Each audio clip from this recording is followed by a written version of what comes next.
Well, I went and I checked out the Crater of Diamonds State Park, and I didn't actually really go in and search for diamonds or anything. I got there and it seems cool, but I don't know, I just didn't feel like doing it, and it just seemed like something that wouldn't be fun for me to just wander around on my own and look for shiny things in the dirt. So in typical fashion, I have stumbled across something cool while trying to find a place to sleep for the night. It's a view of basically the lake and the forest around here. I am like way up on a mountain. Well, not that high up, I guess. Pretty far up. There's another side over here, so we'll run over here. Here's the other side of the vista up here. You can see all the other mountains. There's a 3.5 mile drive up a gravel road. That was fun. So I'm gonna check it out a little bit. I guess maybe find a place to sleep tonight. I don't know.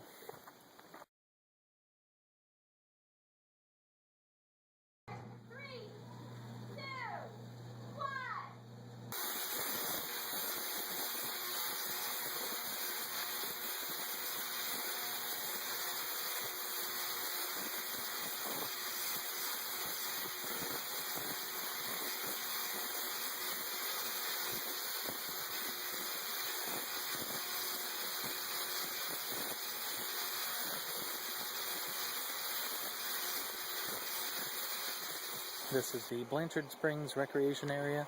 I'm camping at tonight. It's got a cool creek and a big rock. And that's the only way in and out. So if it happens to rain tonight, I'll be stuck. But it's cool. Well, I'm bored and waiting for a cave tour to start in like, I don't know, 2 hours. I woke up way too early. I should have just kept sleeping. But it was raining, and the camping site I was at, the only way in and out, apparently floods frequently.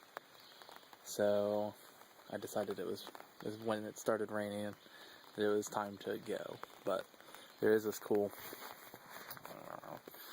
there's this cool cave over here. Well, not really cave. I mean, kind of a cave, I guess. But way up there is where the road is. So it's pretty big cliff face.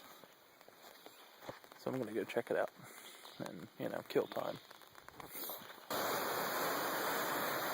I found the spring for Blanchard Springs' namesake. Comes right out of the mountainside there. But I love. No entrance to spring prohibited, and there's stairs built in leading down to it. That seems kind of counterintuitive to me, but whatever.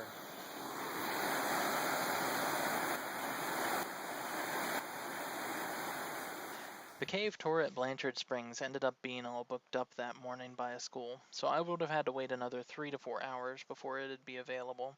So I ended up heading out early to another cave in Arkansas, Mystic Caves. It's privately owned, and there are 2 show caves there. The caves were first found by bootleggers and used as a hidden location to make their whiskey, so a lot of the cave had soot all over the walls.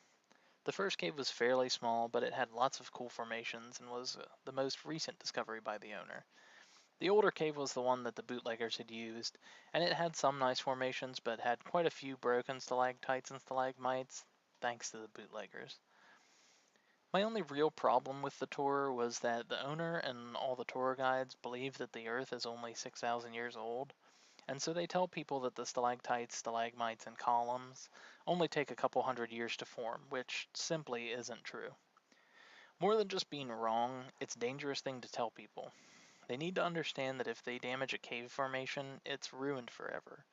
And if it is an active formation that is still growing, damage can either stop growth completely or at least take thousands of years to repair. It's an irresponsible thing to tell people because it kind of removes the idea that we need to be cautious in caves. It can also kind of give people the idea that it's okay to touch or break things because it'll just grow back in a couple years.